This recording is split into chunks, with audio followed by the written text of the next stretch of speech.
Good morning, good afternoon, and good evening for another edition of WOWSA Live with a frequent interviewee, Olympic coach Chris Morgan from Gator Swim Club. Chris, I wanted to ask you about coaching under COVID. How is it? Well, a very interesting question because after almost exactly to the day, 3 months of not being on a pool deck, and I apologize, it's why my voice is a little bit hoarse. I realized uh, as the swimmers get out of condition, so does your coaching voice. So last night was our first practice back in a swimming pool in, like I said, 3 months, and it went very well. We had an incredible amount of new guidelines that I would have never even thought of 3 months ago. The swimmers were very disciplined. They were a little, I'd say they were super excited, but kind of nervous because they didn't want to break any rules or procedures or get in trouble that they're going to do something wrong, whether not wear a mask or face covering at the appropriate time. But we had prompted them through several emails on how it would go, and that we actually said the first practice, more than just being a chance to be back in the pool, it was a chance to kind of practice the new normal.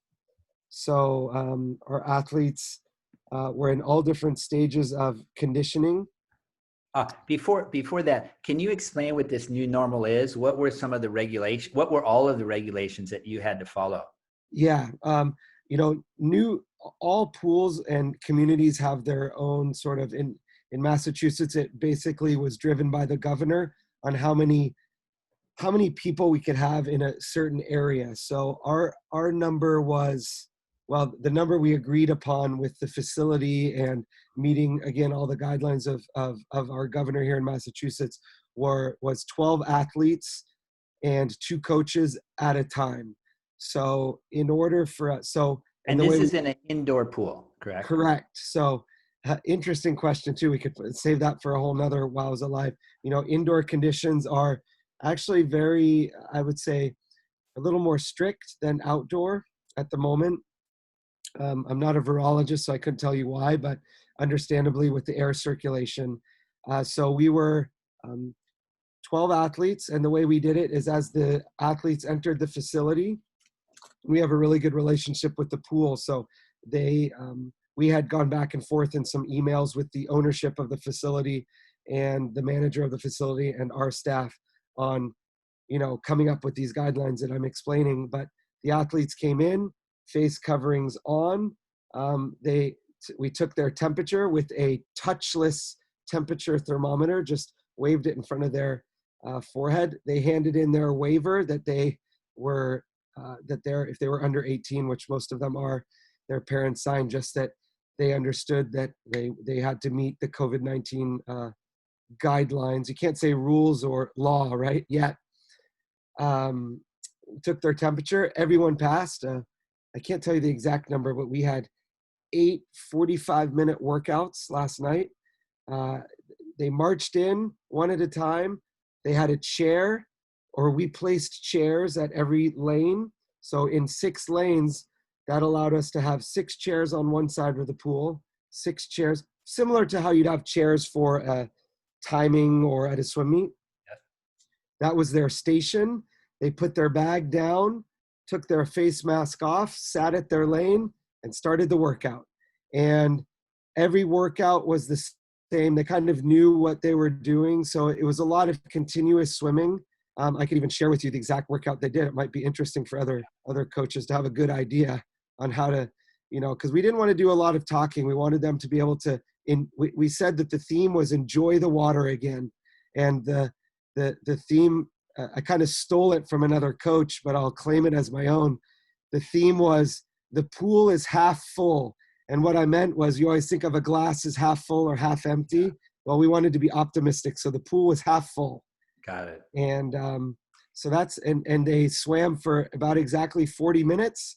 We then blew a whistle. They knew that was the end of practice. They went straight to their bag, grabbed their bag, walked to a separate exit door with just their towel in their bag. And then they were told to change in their car. Got So it. no locker rooms. They showed up. what about the restroom? Did anybody have to go to the restroom? So the funny thing is we had everything from uh, Clorox wipes to for them to be able to use. We had one designated bathroom that was not for changing, but just for bathroom protocol. And of the over 80 people, including staff, coaches that came through, we had one use the restroom, and it was myself. It was me, because I was on deck for 6 hours and I was constantly hydrating. So, we had gloves for the kids to use if they needed to use the bathroom, Clorox wipes just to clean up after themselves. We did have extra face masks for if anything fell into a pool, but they all, it went pretty seamless. Wow. And so you had 40 minutes per group, and obviously you want to get in as many yards or be as efficient as possible. What exactly did they do? Yeah, so what we did is as soon as they were ready, they knew their assigned lane line. So they would come in the pool, go directly to their lane, and as soon as they were ready, they knew they were allowed to begin, and they would start it on a 500. I call it an on the house, and just 500. A stop time of 8 minutes from the time the workout started. So they had to disrobe with their suit on, of course, underneath, start their 500 and have all that done under 8 minutes. And then we started on our first swim, which was an 8-minute continuous IM swim. And they kept track of their yards, but I had a lot of my senior level swimmers tell me I wanted them to keep track of their yards. And the goal was not to swim as many yards as possible, but just to keep track. Again, it was an enjoyable aerobic, I called it a moderate pace. So an 8-minute continuous IM swim where they did 25 butterfly drill, because they haven't been in the water in 3 months, 25 backstroke, 25 breaststroke, and then a 75 freestyle, just to have a little bit more freestyle swimming. They did that for continuous for 8 minutes. The next continuous swim was kick on a kickboard. And we actually do sometimes social kicking. So now we call it social distance kicking. So because they're in separate lanes, they were able to talk to a friend 6 feet apart that they hadn't seen in 3 months, except on a Zoom call. And the third continuous swim was pulling with any equipment they wanted. So because one other interesting thing is we have had to tell them on several emails that there's no more equipment available for them to borrow because of COVID-19. If you don't have a pull buoy, you don't get a pull buoy. Even though we have them in the facility, they can't loan them out. So every kid showed up with their equipment. So that was, we've been looking for a way for that to happen for 25 years of my, or 30 years of my career. Now I know how. COVID-19, they bring their own equipment. So sort of the perks of some hard times. We did a pulling, and then we finished with, depending on the level of the group, the first set in 3 months, and it was just either 8, 10, 12, or 16 50s on 45 seconds. And they had the freedom to build, to descend, to go fast, to go easy. And of course, a lot of the kids chose to race a little bit, race the clock, because they were never together. They were always on opposite sides. Okay, so you had 6 kids on one side, 6 kids the other. They all go on the top, let's say. Yeah, so they would split the lanes, so no circle swimming. So it was No just circle. swimming. Okay. So Okay. I guess there were moments where they would pass each other. So that 6 feet of separation maybe didn't happen for that 1 second, but we made sure that they weren't breathing during that 1 second. So, it's, I think, as safe an environment, and because of a lot of the things we read, that whether it's on USA Swimming or Swim, or even on the CDC, there is a lot of positive documentation that the pool is actually a very safe place. Yeah. And what were some of your impressions as a coach?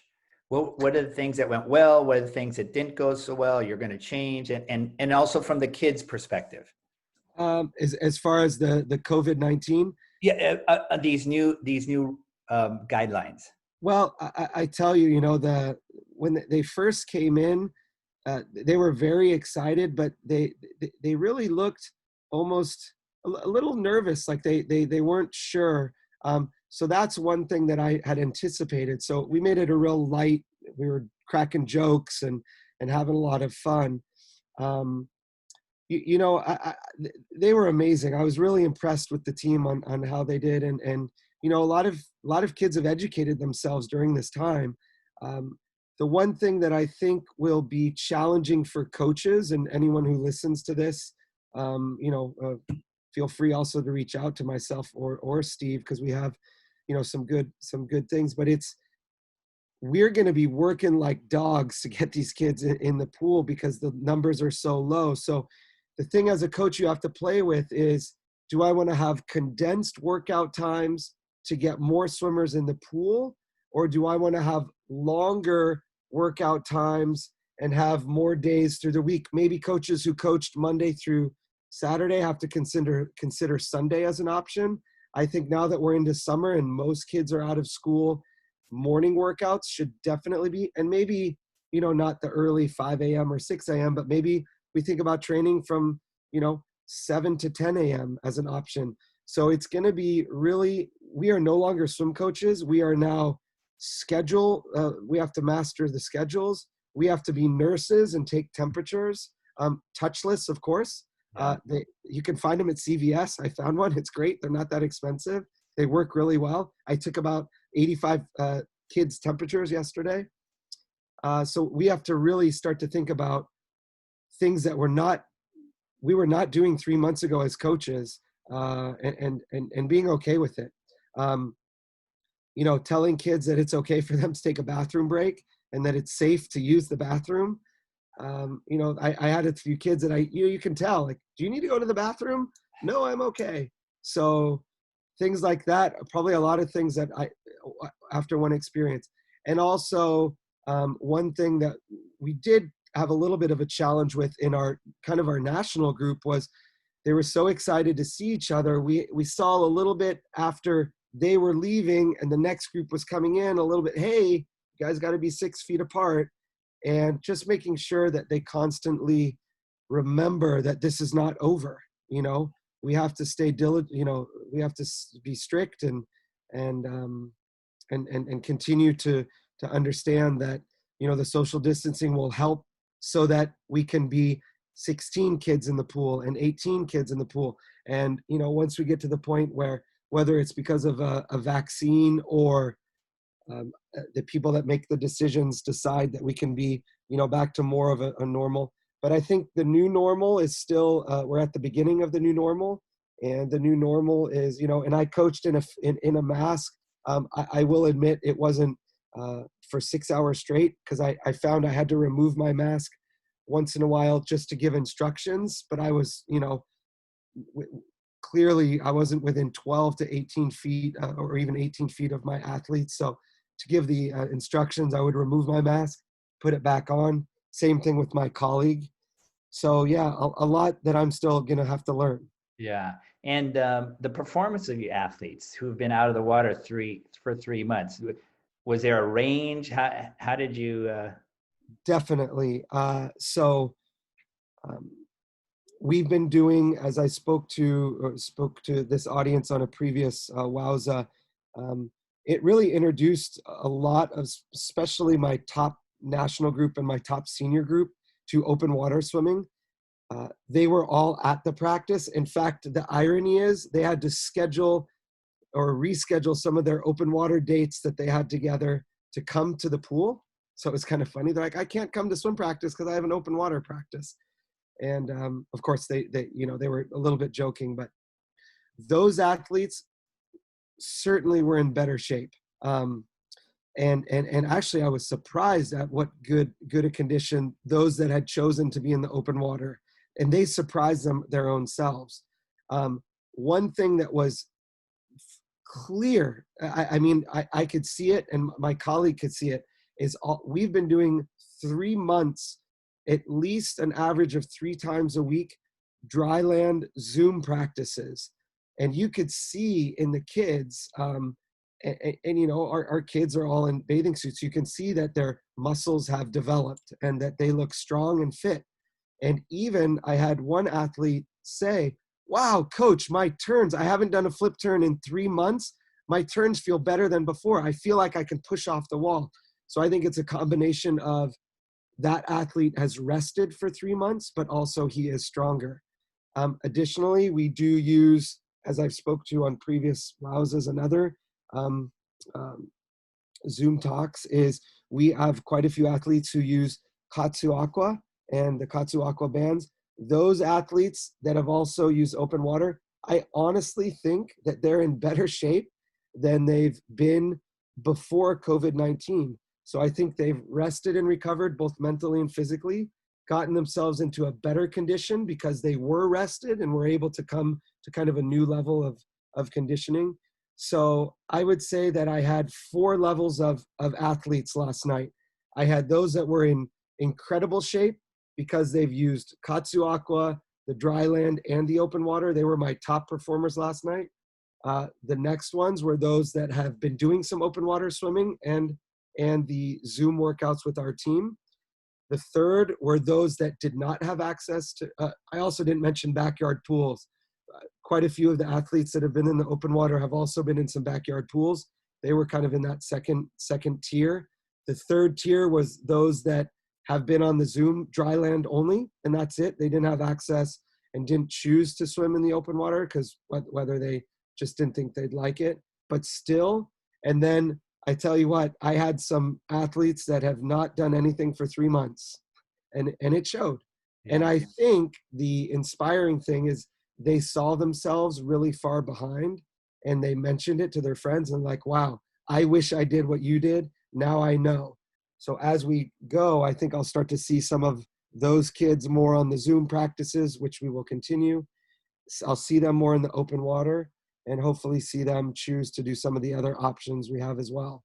Yeah, and your kids have also been able to train, or at least practice a few times with two-time Olympian Alex Meyer, Yeah. world So we 25K champion. So yeah, that was very lucky to have had an opportunity to have. It was a selection that I made, and Alex was generous enough to give his time to work with those athletes. It's some athletes that I think have a real career in open water, and I'm a coach who's open-minded and positive. I'm not going to keep an athlete in the pool if I think their expertise is going to be in the open water. And I think I have 3 particular athletes who already performed at the New England Age Group Championships last year, which when it was very new to them. So they had bugged me this whole pool season in the winter. And, of course, in New England, in the winter, we're not doing any open water swimming. But I think what I will do now is start to think about even some pool open water swimming in the winter, where we can, take our pool and turn it into a miniature open water venue. And Alex, working with them, I tell you, I was blown away at his coaching ability to coach these 3 athletes. And I even listened in and got some tips and hints that I didn't know, even being very involved with open water for years, working with WOWSA and working with a few Olympians, even back when I was a national team coach in Switzerland. He blew me away. So that opportunity would have never come if it wasn't for COVID-19. I probably would have never been able to have these 3 kids cross paths with Alex. But because we're all kind of hunkered down in Boston, he didn't have anything to do. They didn't have anything to do. So we put them together, and they will continue to work together. So I'm really excited about him not only kind of teaching, but him coaching them. And as things open up, these 3 and maybe some more athletes, I'm very confident about how they'll perform on the national level in open water swimming. Yeah, well, thank you very much, Chris. We're going to check back with you in 2 or 3 weeks and see how this Yeah. return to the new normal. Yeah, my pleasure. My pleasure. All right. Thank you very much. Yep. Bye.